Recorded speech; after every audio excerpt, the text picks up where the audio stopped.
ദൈവത്തിന് സ്തുതി. പ്രഭാതകിരണത്തിലേക്ക് സ്നേഹവന്ദനം. ഭാഗം 1702. ഇന്ന് ഓഗസ്റ്റ് മാസം 28-ാം തീയതി. ഈ ആണ്ടിലെ 241-ാമത്തെ ദിവസത്തിലെത്തി. വിശുദ്ധനായ ലൂക്കോസിന്റെ സുവിശേഷം 11-ാം അധ്യായം അതിന്റെ 5-ാമത്തെ തിരുവചനത്തിന്റെ ആരംഭത്തിൽ യേശു ഇങ്ങനെ പറയുകയാണ്, നിങ്ങൾക്ക് നല്ലൊരു സ്നേഹിതനുണ്ടെന്ന് ഇരിക്കെ. അങ്ങനെ ഒരു സ്നേഹിതനുണ്ടോ ഇല്ലയോ എന്നായിരുന്നു കഴിഞ്ഞ പുലരിയിലെ നമ്മൾ ഓരോരുത്തരുടെയും ആത്മീയ അന്വേഷണം. അങ്ങനെയൊരു കൂട്ട് ഉണ്ടെന്നിരിക്കെ ആ കൂട്ടിനു വേണ്ടി ഞാൻ ഏതറ്റം വരെ പോകുമെന്നുള്ളതാണ് അടുത്ത ചോദ്യം. എല്ലാവരും ഇക്കാലത്ത് എല്ലാവരെയും നന്നായി ഉപയോഗിക്കുന്നുണ്ട്. അതിങ്ങനെ ഭൗതികമായും ശാരീരികമായും, ഒരു പരിധിക്കപ്പുറത്ത് പറഞ്ഞാൽ ആത്മീയമായും ഒക്കെ. അതിനപ്പുറത്ത് ആ ബന്ധങ്ങളിൽ എന്തൊക്കെ ഒരു ആത്മാർത്ഥതയുണ്ട്, ആഴവും അടുപ്പവുമുണ്ട്. കയറാനുള്ള പടികളായി മാത്രമാണോ നമ്മൾ സൗഹൃദങ്ങളെ കാണുന്നത്? കയറി കയറി മുമ്പോട്ട് പോകാനുള്ള പടികളായി മാത്രം. ചവിട്ടി നിൽക്കുന്ന പടികളെ നമ്മൾ പലപ്പോഴും മറന്നു പോകുന്നുണ്ട്. ചവിട്ടിക്കയറുന്ന പടികൾ ഓരോന്നായി നമ്മൾ ബോധപൂർവം തകർത്ത് കളയുന്നുണ്ട്. ഒരു വല്ലാത്ത വലിയ അപകടം അവിടെ ഒളിച്ചിരിപ്പുണ്ട്. എന്താണെന്നറിയാമോ?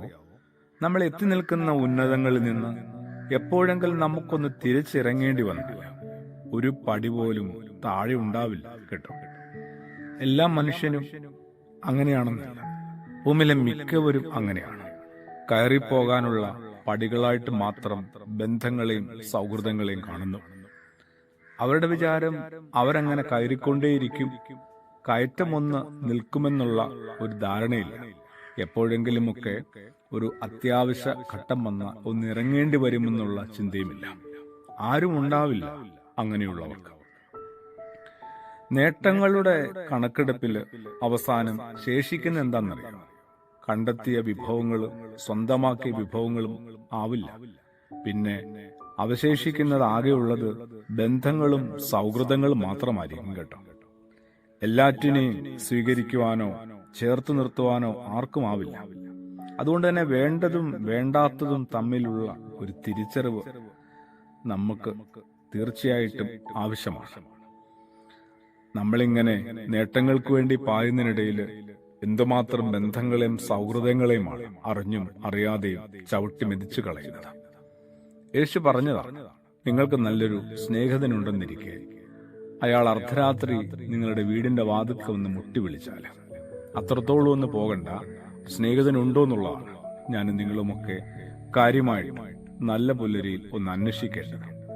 സ്നേഹിതനില്ല എന്ന് കണ്ടെത്തും, നിരാശപ്പെടേണ്ട. ഞാൻ എന്തുകൊണ്ടാണ് ആർക്കെങ്കിലും ഒരു നല്ല സ്നേഹിതനായി മാറാഞ്ഞതെന്നുകൂടി ഒന്ന് ആരായേണ്ടതാണ്, അന്വേഷിക്കേണ്ടതാണ്. പ്രാർത്ഥനയോടുകൂടി ആമേൻ.